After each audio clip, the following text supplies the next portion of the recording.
ఆ డబ్బుతో నేను నా అప్పులన్నీ తీర్చేసుకుంటాను. చనిపోయిన వీళ్ళమ్మ కోరుకున్నట్టు నా కూతుర్ని చదివిస్తాను, గొప్పదాన్ని చేస్తాను. వెంకయ్య, వంటగదిలో గంగాజలం చల్లి అగ్నిని వెలిగిద్దాం. నిడమర్తి సావిత్రికి తెలియాలి మనం వచ్చామని.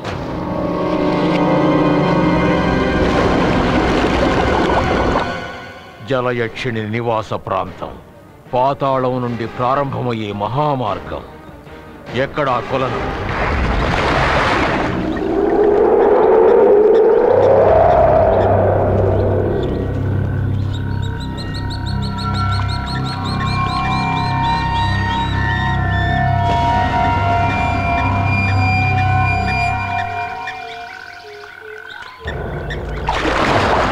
అమ్మా కనకదుర్గమ్మ, కాపాడు తల్లి.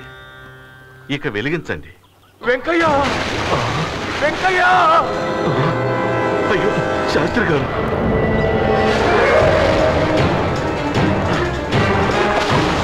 శాస్త్రి గారు, శాస్త్రి గారు, శాస్త్రి గారు! అయ్యో ఘోరం జరిగిపోయింది.